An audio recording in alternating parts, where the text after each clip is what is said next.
Thor Ragnarok is arguably one of the best Marvel movies that has been produced within the past 11 years. Director Taika Waititi was brought on for the first time as a Marvel movie director. He had never been used before, and Kevin Feige wanted to try an experiment by bringing Taika on. He brought on Taika, and it was a success. The Thor movies had been dull and boring since the beginning of time.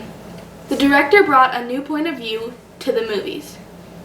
Thor Ragnarok grossed $854 million at the box office for only $180 million of production. With stars like Chris Hemsworth, Tom Hiddleston, Jeff Goldblum, and Tessa Thompson, there was no doubt the movie was going to be a success. The main difference between this movie and the other Thor movies was that Hemsworth finally let loose a little with his character and played him as a comedic character more than the superhero type. This movie was filmed more as a comedy than, per se, a superhero movie. There were still epic battles, but there were more calm, comedic scenes. There were nods to other movies, almost fourth wall breaks, and things that make the audience laugh. Not to mention the amazing soundtrack produced by Mark Mothersbaugh.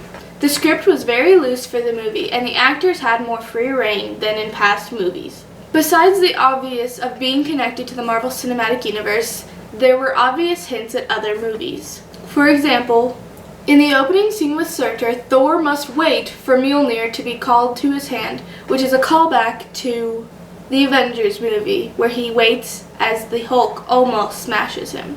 Another fun movie moment is the scene where Thor retells a story from Thor and Loki's childhood.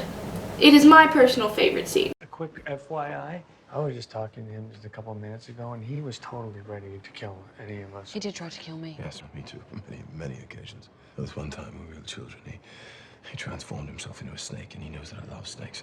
So I went to pick up the snake to admire it, and he transformed back into himself, and he was like, "Yeah, it's me!" And he stabbed me. We were 8 at the time. Another nod to past Marvel movies is when Hela says the line, "Kneel before your queen," which is Loki's iconic line from the original Avengers movie. Kneel. Beg your pardon.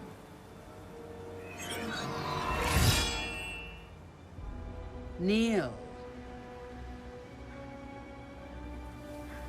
Before your queen. There's lots of foreshadowing in this movie. One fun hint is when we first get to Sakaar. If you look at the building, you can see the beginning of the Hulk's face from the chin to about right here.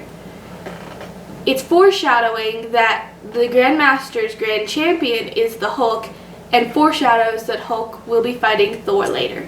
Another parallel scene is when the Grandmaster cuts into Loki and Thor's conversation, and Loki says that he's never met Thor in his life. This is a throwback to the original Avengers movie when Thor is talking about his brother, and Natasha says that he killed 80 people in 2 days, and then says he's adopted. Lord of Thunder. God of Thunder. I've never met this man in my life. He's my brother. Adopted. Taika Waititi, the director, has also produced other movies such as Jojo Rabbit, Hunt for the Wilder People, What We Do in the Shadows, and Boy. All of his films have the same sort of feel of the fun, uplifting, comedic vibe.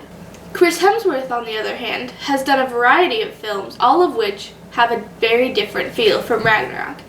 He has been in Ghostbusters, Men in Black, Heart of the Sea, Snow White and the Huntsman, Red Dawn, just to name a few. All of these have a very different feel.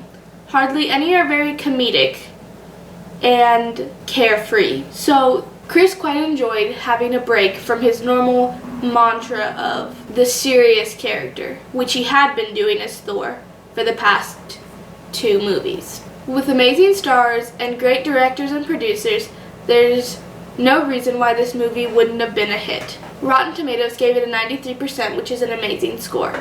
So now we wait for Thor Love and Thunder to come out and hope it is just as good as Thor Ragnarok, if not better.